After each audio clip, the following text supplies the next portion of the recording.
Beau, pratique et utile, cette année, le design annonce la couleur. Loin des idées reçues, il ne se limite pas au mobilier, à l'automobile ou à la mode. Le design sert à tout le monde et ses apports font la différence. Dans la santé, la sécurité, le bien-être et tous les secteurs de l'économie sont concernés.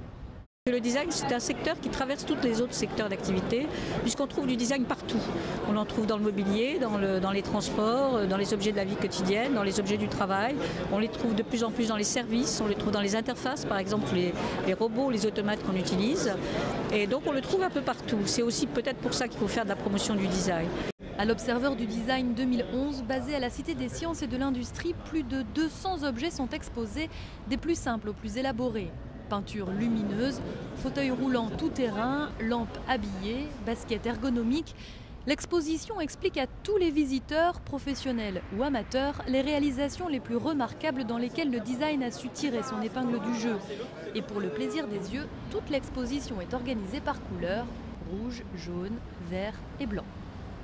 La scénographie est construite autour d'un grand nuancier, façon nuancier Pantone, et les objets sont présentés par couleurs pour les mettre encore plus en avant. Ils sont accompagnés de cartels explicatifs qui sont réalisés par des ethnologues, articulés autour de petites questions, 4 grandes questions, à quoi ça sert, comment ça marche, chantier d'idées.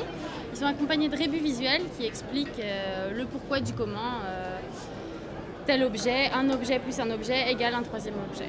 Comme chaque année, l'Agence pour la promotion de la création industrielle a remis des étoiles aux meilleures créations. Technique, confort, beauté, environnement, les critères ont permis de récompenser 33 projets. On remet des étoiles aux réalisations les plus remarquables dans leur domaine, donc soit en termes d'innovation, soit en termes de démarche. Pour une société ou une entreprise qui ferait appel au design, c'est aussi une façon de valoriser la démarche qu'elle a eue en faisant appel à un designer. Et pour les designers, grandes marques ou créateurs confidentiels, français ou étrangers, ce prix est toujours synonyme de marque de confiance et de récompense pour le travail accompli. L'Observeur du Design, c'est quelque chose que l'on suit depuis très longtemps, on y est très attaché, c'est vrai qu'on essaie d'y participer chaque année. Donc forcément, recevoir une étoile, c'est toujours très, très émouvant et c'est avec beaucoup de fierté qu'on la reçoit. On va présenter le produit à son public et le fait d'avoir une étoile du design, ça va accélérer en fait notre communication vis-à-vis de ce public et ça va nous permettre d'avoir beaucoup plus de retours et de demandes. Donc oui, c'est très important. Objectif de l'exposition, faire le lien entre le grand public et les designers.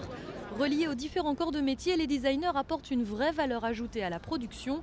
L'ancien ministre de l'Industrie, en visite devant les vitrines de l'Observeur, a lui-même souligné l'importance économique du design.